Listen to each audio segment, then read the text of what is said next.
Hi friends, நான் உங்கள் anime freak வந்துட்டேன். நாம இப்போ அரசர் காலத்து சோலோ லெவலிங் ஸ்வாட் மாஸ்டர்ஸ் யங்கஸ்ட் சன் வால்வெரின் கடைக்குட்டி சிங் சீசன் 2 எபிசோடு 19 பார்க்கலாம். நீங்க இதுக்கு முன்னாடி உள்ள சீசன் 1 அப்புறம் சீசன் 2ல உள்ள 17 எபிசோடு இதெல்லாம் நீங்க பார்க்கல அப்படின்னா நான் டிஸ்கிரிப்ஷன்ல லிங்க் கொடுக்குறேன், மறக்காம போய் பார்த்துட்டு வந்துருங்க. இந்த எபிசோட் ஸ்டார்டிங்ல அந்த உருவத்தை மாத்திரனும், ஏய் பாடுறா அவனை அடிச்சுட்டா, நீ பேசிட்டு இருக்க, அவனை விடாதடா, அவனை அடிச்சு கொள்றா அப்படின்னு சொல்ல, அதை கேட்டுட்டு விஸ்கலோ இவனை முதல்ல கொல்லணும், தேவையில்லாத வம்பெழுத்துட்டு இருக்கான், இவனோட ஒரே பஞ்சாயத்தா இருக்கே அப்படி சொல்லி விஸ்கல் மனசுல யோசிச்சுக்கிட்டு நம்ம ஹீரோ கிட்ட கேட்பான். ஆமா ஜின்ரன் கேண்டில், நீங்க அதுக்காக இங்க வந்த மாதிரி தெரியலையே, வேற ஏதாச்சும் விஷயம் இருக்கும், எதுக்காக வந்தீங்க அப்படின்னு கேட்க, அதை கேட்டு நம்ம ஹீரோவோ அதுவா இங்கே நிறைய பிரச்சனை ஓடிட்டு இருக்கு, அதை பற்றி பேசலாம் தான் வந்தேன் அப்படி சொல்ல, அதை கேட்டுட்டு விஸ்கல் சொல்லுவான், ஓ அப்படியா, அப்படின்னா நீங்கள் என் கூட சண்டை போட வந்திருக்கீங்க, சண்டை போட்டே ஆகணுமா அப்படின்னு பேசிட்டு இருக்கும்போது டக்குன்னு அவனோட ஸ்வாட் எடுத்து நம்ம ஹீரோவோட தலைக்கிட்ட கொண்டு போயிட்டு அப்படி கொண்டு வந்துடுவான். அதை பார்த்து நம்ம ஹீரோ என்ன செஞ்சான் அப்படின்னு சொல்லிட்டு பார்த்துட்டே முடிச்சுட்டு இருக்கும்போது அந்த விஸ்கல் சொல்லுவான் பாருங்க, நீங்கள் பாருங்கள் ஜின்ரன் கேண்டில், நான் வாழை எடுத்துகிட்டு உங்கள் தலைக்கிட்ட கொண்டு போயிட்டு வந்துட்டேன், நீங்கள் அதை கூட கவனிக்காமல் இருந்துட்டு இருக்கீங்க, இந்த மாதிரி நீங்கள் இருக்கும்போது நான் உங்கள் கூட சண்டை போட்டால் நீங்கள் என் கூட தோற்றுருவீங்க, அதனால சண்டை வேண்டாம், நீங்கள் முதல்ல இங்கேருந்து கிளம்புங்க அப்படின்னு சொல்ல,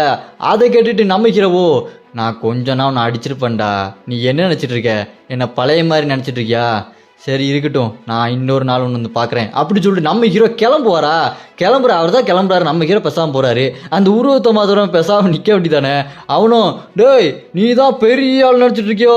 என்கிட்ட விஸ்கல் இருக்கான்டா, உன்னை ஒரே அடியில் போட்டு தள்ளிடுவான், பாரு ஜின் ரன் கேண்டிலாம், என்னடா அது ரன் கேண்டிலு, கேண்டில் என்னைக்கிட்டா ஓடிச்சு, அது அடியில் நெருப்பு வச்சா ஒரே இடத்துல ஒட்டிக்குண்டா, பேரை பாரு ரன் கேண்டில் குடும்பமா, ரன் கேண்டில் குடும்பம் அப்படின்னு சொல்லிட்டு நம்ம ஹீரோவை கடுப்பேத்த நம்ம ஹீரோ செம்ம கடுப்பாயி ஸ்வாட் எடுத்து கழுத்துக்கிட்டு வைப்பாரு பாருங்க, டே டே டே விஸ்கல் காப்பாத்துறா, கொலை பார்க்குறாடா அப்படின்னு கத்த, விஸ்கல் ஏய் நிப்பாட்டு ஜின் ரன் கேண்டில் என்ன பண்ற அப்படின்னு சொல்ல, அதை கேட்டுட்டு நம்ம ஹீரோவோ இங்க பாருங்க விஸ்கல், இவன் என்ன பேசியிருந்தாலும் நான் விட்டுட்டு போயிருப்பேன், என் குடும்பத்தை பத்தி பேசிட்டான், ரன் கேண்டில் குடும்பத்தை பத்தி பேசினா நான் அவனை உயிரோடு விட மாட்டேன், எனக்கு ஒன்றுனாலும் நான் விட்டுட்டு போவேன், என் ரன் கேண்டில் குடும்பத்துக்கு ஒன்றுனா நான் வெட்டிட்டு போயிடுவேன், என்னோட குடும்பத்துக்குள்ள நாங்கள் அடிச்சுக்குவோம் வெட்டிக்குவோம், ஆனால் எங்கள் குடும்பத்தை பற்றி வெளியால் யாருமே தப்பாக பேசிக்க கூடாது, இவனை நான் இங்கே கொல்ல தான் போகிறேன் அப்படி சொல்லி நம்ம ஹீரோ செம்ம டென்ஷனாக சொல்ல, அதை கேட்டுட்டு விஸ்கலோ நீங்கள் இப்படி பண்ணீங்கன்னா என் கூட சண்டை போகிற மாதிரி இருக்கும், நான் உங்களை கொண்டுருவேன் அப்படி சொல்ல, அதுக்கு நம்ம ஹீரோவோ முடிஞ்சா பண்ணுறா வாடா பார்த்துக்கலாம் அப்படின்னு சொல்ல, அதை கேட்டுட்டு விஸ்கலோ ஐயய்யா என்ன சண்டைக்கு வரான் போல இருக்கே, இன்னைக்கு எவன் மூஞ்சில முடிச்சான்னு தெரில, இந்த உருவத்தை மாத்திரமே தேவையில்லாத வம்பு இழுத்துக்கிட்டே இருக்கானே அப்படின்னு சொல்லிட்டு அவனை கூப்பிட்டுட்டு டேய் இங்கே வாடா அப்படி சொல்லி அவனை கூப்பிட்டு டேய் ஒழுங்கு மரியாதை அவன்கிட்ட மன்னிப்பு கேட்டு அப்படின்னு சொல்ல, ஏய் என்னப்பா என்னைய மன்னிப்பு கேட்க சொல்கிற, அவனை போட்டு அடித்து போட்டு தள்ளு, உன்கிட்ட தான் பவர் இருக்குல்ல அவனை விட அப்படி சொல்ல, அதை கேட்டுட்டு அந்த விஸ்கலோ டேய் உன்னை ஒழுங்கு மரியாதையாக மன்னிப்பு கேட்க சொன்னேன், கேட்குறியா இல்லையாடா அப்படின்னு அந்த விஸ்கல் செம்ம டென்ஷனாக சொல்ல, அதை கேட்டுட்டு அந்த உருவத்தை மாற்றணும், சரிடா மன்னிப்பு கேட்குறேன் போ அப்படின்னு சொல்லிட்டு, இங்கே பாருங்க ஜின் ரன் கேண்டில் நீங்கள் பெரிய கொம்பு தான், என்னை மன்னிச்சிருங்க தெரியாமல் பேசிட்டேன் அப்படின்னு சொல்ல, அதை கேட்டுட்டு நம்பிக்கிறவோ தம்பி இங்கே விஸ்கல் இருக்கனால உன்னை கொல்லாமல் விடுறேன், இதே விஸ்கல் இங்கே இல்லை, நீ மன்னிப்பு கேட்டாலும் உன் தலை தனியாக பறந்துருக்கும் தம்பி அப்படின்னு சொல்ல, சரிடா மன்னிச்சிடுறா அப்படி சொல்லிட்டு அவன் கேட்டுட்டு இருப்பான். அப்புறம் நம்ம ஹீரோவோ சரி நான் போயிட்டு வரேன், இன்னொரு நாள் உன்னை பார்க்க வரேன் அப்படி சொல்லிட்டு போக, இந்த பக்கம் விஸ்கலோ டேய் உருவத்தை மாத்திரனே வாடா உங்ககிட்ட தனியாக பேசணும், கொஞ்சம் தள்ளியே உட்கார, அந்த பக்கம் எச்சி தெரிச்சது வாயை கிழிச்சிருவேன் அப்படின்னு சொல்லிட்டு அவன் அப்படியே அந்த பக்கம் உட்கார வச்சுட்டு இவன் சொல்லிட்டு இருப்பான் அந்த விஸ்கல், நம்மளோட மேல் இடத்துல இருந்து ஆர்டர் வந்துருச்சுடா, இனிமேல் நம்ம அந்த ஜிப்பிள் குடும்பத்துக்கு கூட தொடர்பு வச்சுக்க கூடாது, அவங்களுக்கு இனிமேல் எந்த மேஜிக் பொருளும் செஞ்சு கொடுக்காத, அது மட்டும் இல்லாமல் அவங்க கிட்ட இருந்து ஒரு மேஜிக் பொருளை நம்ம எடுத்தாகணும் அப்படின்னு சொல்லிட்டு இருக்கேன். அதை கேட்டு அந்த உருவத்தை மாற்றணும், அப்படியாடா ஆமாண்டா அந்த கல்ட்டு பையிலோ நான் கொடுத்த அந்த ஸ்டோனை தேவையில்லாமல் யூஸ் பண்ணி அதை உடச்சி வச்சுட்டான் பைத்தியக்காரன் அப்படி சொல்லிட்டு இருக்கும்போது அந்த விஸ்கலோ டேய் ஒரு நிமிஷம் வாய முடுறா, எச்சி தெரியுது, யாரோ ஒருத்தர் இங்கே இருக்க மாதிரியே இருக்கே அப்படின்னு சொல்லிட்டு டக்குன்னு போய் பார்ப்பாரா, அங்கே யாருமே இருக்க மாட்டாங்க. அதை கேட்டுட்டு இந்த உருவத்தை மாற்றணும், டே என்னாச்சுடா என்னாட்டு இருக்கானா அங்கே அப்படின்னு கேட்க, இல்லை யாரும் இல்லை, ஏதோ மன பிராந்தியாக இருக்கும்னு நினைக்கிறேன் அப்படி சொல்லிட்டு இருக்க, நம்ம ஹீரோ அந்த காட்டுக்குள்ளே நடந்து போயிட்டே இருப்பாரா, அப்போ நம்ம ஹீரோக்கு பின்னாடி ஸ்வாட் சர வேகமாக வரும், பின்னாடி நம்ம ஹீரோ பின்னாடி அட்டாக் பண்ண வர, டக்குன்னு நம்ம ஹீரோ அவரோட ஸ்வாடை வச்சு தடுத்து வர அசால்ட்டா, அது யாருன்னு பார்த்தா அந்த சிவப்பு முடிங்க, நம்ம ஹீரோ இங்கே வரதுக்கு முன்னாடி அங்கே பெஞ்சில் உட்காந்துருந்தாங்க பார்த்தீங்களா, அவங்க தான் இங்கே இருக்கிறாங்க. அவங்கள பார்த்துட்டு நம்ம ஹீரோ சொல்லுவார், இந்த மாதிரிலாம் என்ன டெஸ்ட் பண்ணணும்னு அவசியம் இல்லை, நான் சின்ன பையனா அப்படின்னு கேட்க,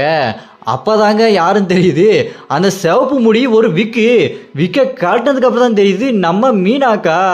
அடடே, நான் வேற யாரும் நினச்சேங்க. இதுக்கு முன்னாடி நம்ம ஹீரோ வாழ்ந்த வாழ்க்கையில் ஒரு மந்திரவாதி இருந்தாங்க பார்த்தீங்களா,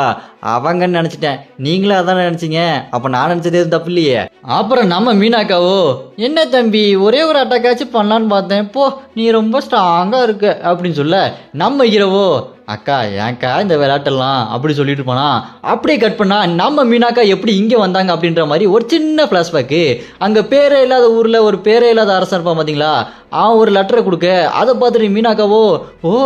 தம்பி அந்த உருவத்தை மாத்திரம் பார்க்க போயிருக்கானா, அவனை நான் பார்க்க போகிறேன் அப்படின்னு சொல்ல, அதை கேட்டுட்டு அந்த பேர் இல்லாத அரசனும் கொஞ்சம் பார்த்து போயிட்டு வாங்க, யாரு கண்ணில் பற்றாதீங்க அப்படின்னு சொல்ல, அதை கேட்டுட்டு நம்ம மீனாக்காவோ விடுங்க நான் பார்த்துக்கிறேன் அப்படின்னு சொல்லிட்டு அவங்க போக, அந்த அரசனும் நீங்க பார்த்துருவீங்க, உங்களை யாரும் பார்த்துடக்கூடாது, இந்தாங்க இந்த விற்க மாட்டேங்கன்னு சொல்லிட்டு அந்த சிவப்பு கலர் முடி விற்க கொடுத்துருப்பான். அப்படியே கட் பண்ணா இந்த பக்கம் நம்ம ஹீரோவும் அவங்க அக்காவும் பேசிட்டு இருப்பாங்க. நம்ம ஹீரோ அவங்க அக்கா கிட்ட ஹெல்ப் கேட்டிருப்பான் போல. அவங்க அக்காவோ நான் ஒட்டி கட்டும் தம்பி, அவங்க ஜிப்பிள் குடும்பத்து கூட தான் வேலை பார்க்குறாங்க, அந்த மந்திரவாதி இருக்கான் பாரு மந்திரவாதி, அவன் நிறையா பொருள் செஞ்சு அந்த ஜிப்பிள் கொடுத்துருக்கான்ப்பா, நான் ஒட்டி கேட்டேன் அப்படின்னு சொல்ல, அதை கேட்டு நம்ம ஹீரோவோ, ஓ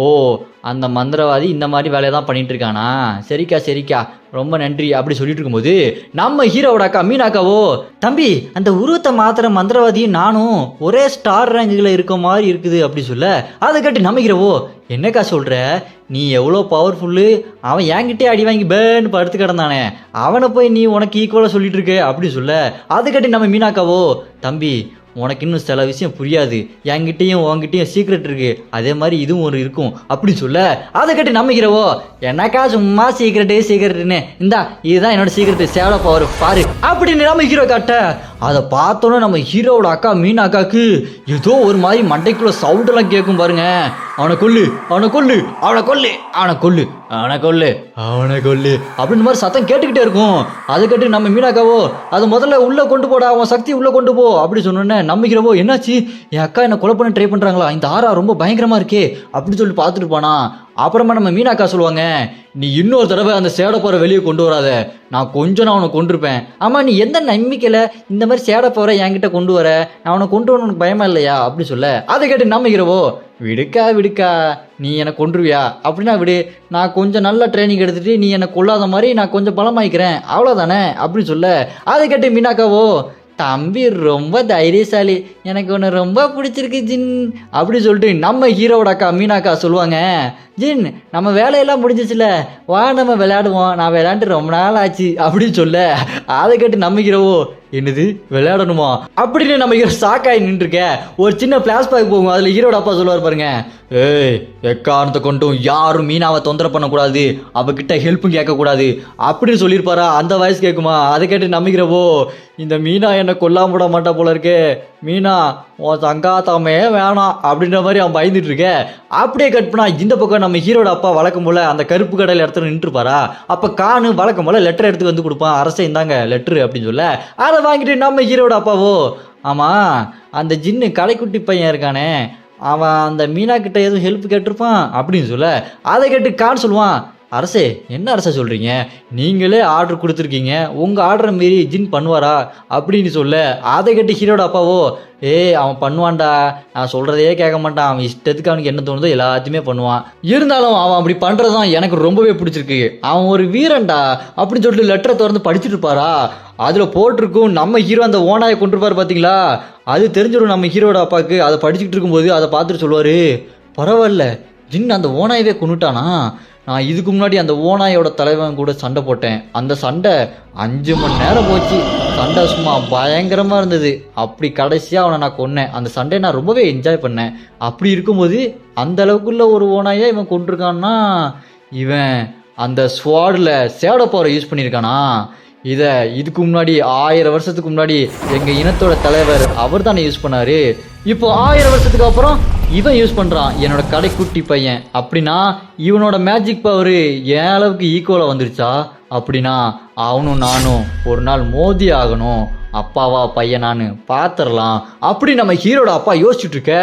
அங்கே கட் பண்ணால் இந்த பக்கம் நம்ம ஹீரோ முராக்கன் கில்லி இவங்கெல்லாம் இருக்க இடத்துக்கு வந்துடுவான். அவங்ககிட்ட இந்த மாதிரி அந்த ஜிப்ளு குடும்பத்து கூட சேர்ந்து தான் இவன் இந்த உருவத்தை மாத்திர மந்திரவாதி எல்லா வேலையும் பண்ணிட்டு இருக்கான், அவங்களுக்கு மந்திர சக்தி உள்ள பொருளெல்லாம் செஞ்சு கொடுத்துட்டு இருக்கான் அப்படின்னு சொல்ல அதை கேட்டுட்டு காஷ்மீரோ என்னங்க சொல்றீங்க, அவன் இந்த மாதிரி வேலையெல்லாம் பண்றானா, அவன் உருவத்தை மட்டும் தான் நான் மாற்றுவான்னு நினைச்சேன் அப்படின்னு சொல்ல அதை கேட்டு இந்த பக்கம் முராக்கன் சொல்லுவான், ஆமாப்பா அவன் நிறைய வேலைத்தனம் பண்ணுறான், இந்த கடவுளோட கண்ணீர், செத்துப்போன கடவுளோட கண்ணீர், அந்த ரத்தம் இது எல்லாத்தையுமே சேகரித்து வச்சு புதுசாக தினுசா மந்திர பொருள் எல்லாத்தையுமே உருவாக்கி அவன் வித்துட்டு இருக்கான்டா. ஆமாம் ஜின்னு பாத்தியா, உன்கிட்ட சொல்ல மறந்துட்டேன், நீ என்ன உன்னோட டீம் எல்லாம் சண்டை போடும் போது அவங்கள பாதுகாப்பாக பார்த்துக்கன்னு சொல்லிட்டு என்ன ஒரு நாள் அனுப்பி வச்சா உனக்கு ஞாபகம் இருக்கா, அங்கே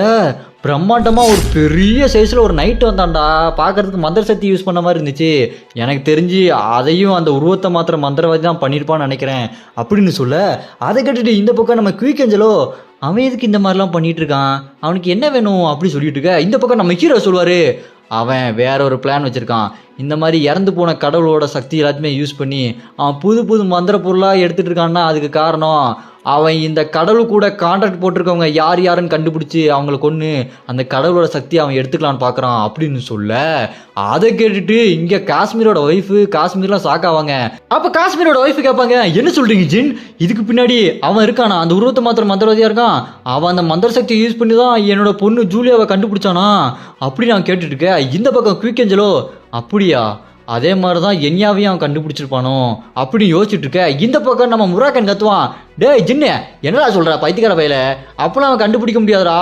இந்த மாதிரி கடவுள் கூட யார் யார் கான்ட்ராக்ட் போட்டிருக்கா அப்படின்னு கண்டுபிடிக்கிறதுக்கு ஒரு மந்திர சக்திலாம் கிடையாதுடா, அதை அப்புறம் அவன் உருவாக்குவான் அப்படின்னு சொல்லிட்டு நம்ம முராக்கன் செம்ம டென்ஷனாக கத்துவான். அதை கேட்டு நம்பிக்கிறவோ நீ நம்பினா நம்பு, நம்பாட்டி போ. அது மட்டும் இல்லாமல் அடுத்த மாதம் ஜூன் அவனுங்க அந்த கென்சலோ குரூப்பில் இருக்கிற அந்த உருவத்தை மாத்திர மந்திரவாதியும் அந்த விஸ்கலும் 2 பேரும் ஒன்றா சேர்ந்து அந்த ஜிப்ளு கூட இருக்க தொடர்பு எல்லாத்தையுமே துண்டிக்க போகிறானுங்க. அது மட்டும் இல்லாமல் அந்த ஜிப்ளு குடும்பத்துட்டு இருக்க அந்த மந்திர சக்தி காம்பஸ்ன்னு ஒன்று ஒரு பொருள் இருக்காமா, அந்த காம்பஸை திரும்பி வாங்கிறதுக்காக அவனுங்க ஜூன் மாதம் ஒன்றா சந்திக்க போகிறானுங்க. அந்த சந்திப்பில் தான் நம்ம சம்பவம் பண்ணணும். அவனுங்க சந்திக்கும் போது